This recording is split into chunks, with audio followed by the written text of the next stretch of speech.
अमरावती जिल्ह्यातील भानखेडा जंगल येथे घडलेल्या गंभीर अत्याचार प्रकरणात पोलिसांनी तात्काळ आणि कठोर कारवाई करीत सर्व आरोपींना घटनेच्या दुसऱ्याच दिवशी अटक केली होती। यात सर्व आरोपींना न्यायालयाने 2 एप्रिल पर्यंत पोलीस कोठडी सुद्धा सुनावली होती। आता सर्व आरोपींची कारागृहात रवानगी करण्यात आली आहे। मात्र प्रकरणाचे गांभीर्य पाहता पोलिसांनी आरोपींच्या नावाची गुप्तता ठेवली होती। आता मात्र 1 आठवड्यानंतर सर्व आरोपींची नावे पोलिसांनी पत्रकार परिषदेत उघड केली आहेत। ईश्वर पांडुरंग मरसकोल्हे वय 34 वर्ष राहणार भानखेडा, दिवाकर श्रीकृष्ण मरसकोल्हे वय 25 वर्ष राहणार भानखेडा, प्रमोद नारायण वाघाडे वय 31 वर्ष राहणार भानखेडा, शुभम वाघाडे वय 28 वर्ष राहणार भानखेडा, तर 5वा आरोपी उमेश बेनीराम भोयर वय 47 वर्ष राहणार भानखेडा असे आरोपींचे नाव आहेत। 28 मार्चच्या रात्री घडलेल्या प्रकरणाची पोलीस उपायुक्त गणेश शिंदे यांनी सविस्तर माहिती स्पष्ट केली। या गुन्ह्यातील 5 आरोपितांना तात्काळ त्याच दिवशी सकाळी ताब्यात घेऊन पुढील कायदेशीर कारवाई करून अटक केली।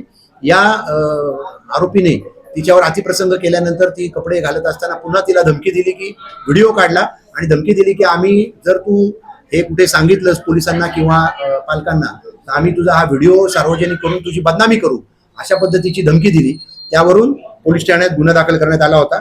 या प्रकरणी सर्व 5 आरोपींना ईश्वर पांडुरंग मरसकोल्हे, दिवाकर श्रीकृष्ण मरसकोल्हे, प्रमोद नारायण वाघाडे, शुभम सोमेश्वर वाघाडे आणि उमेश बेनीराम भोयर अशा 5 आरोपितांना ताब्यात घेण्यात आलेले असून त्यांच्यावर अटकेची कारवाई करण्यात येऊन पुढील तपास फ्रेझरपुरा पोलीस ठाण्याच्या अधिकाऱ्यांनी केलेला आहे।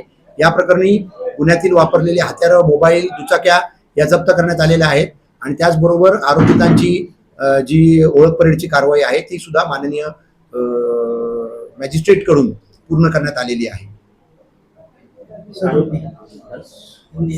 या प्रकरणी आरोपी आणि फिर्यादी हे एकमेकांना अनोळखी होते। फिर्यादीसाठी ते आरोपी अनोळखी असल्यामुळे ओळख परेडची कारवाई करणं गरजेचं होतं, जो की कायद्यातील एक महत्वाचा पुराव्याचा जो आहे प्रकार आहे।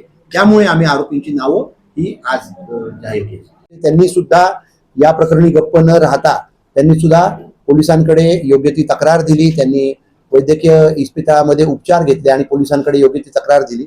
त्यामुळे या अशा तक्रारीवरून पोलीस ठाणे फ्रेझरपुरामध्ये 189/2026 कलम 70(1), 77, 127(2), 351(2), 310(2) भारतीय न्याय संहिताप्रमाणे गुन्हा दाखल करण्यात आलेला आहे आणि या गुन्ह्याचा तपास या तपासामध्ये आरोपी आणण्यामध्ये आमची फ्रेझरपुराचं गुन्हे शोध पथक, त्याचबरोबर आयुक्तालयातील सर्वच पोलीस स्टेशनचे गुन्हे शोध पथक आणि त्याबरोबर आमचे क्राईम ब्रँचचे जे सगळे सहकारी आहेत असे म्हणजे आमचे फ्रेझरपुराचे जे शिरसाट साहेब आहेत ते, क्राईम ब्रँचचे संदीप चव्हाण, बाकी सर्व पोलीस स्टेशनचे अधिकारी, त्यांचे सहकारी क्राईम PI इथले गावंडे साहेब, आमचे ACP पुणकर साहेब आणि इतर सर्व माझे सहकारी श्याम गुगे साहेब यांनी सगळ्यांनी असे आम्ही सगळे मिळून शोध ऑपरेशन चालू केलं। माननीय CP साहेब सुद्धा स्वतः घटनास्थळी येऊन आणि या गुन्ह्याच्या तपासाबाबत आम्हाला मार्गदर्शन केलं।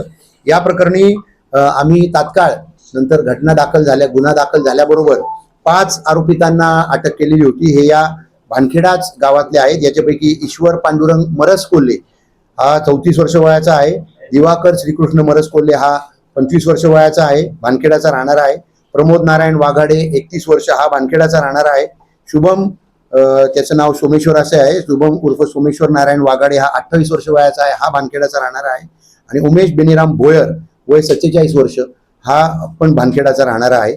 यांना आम्ही त्याच दिवशी 29 तारखेला ताब्यात घेऊन कायदेशीर प्रक्रिया पूर्ण करून अटक केली होती।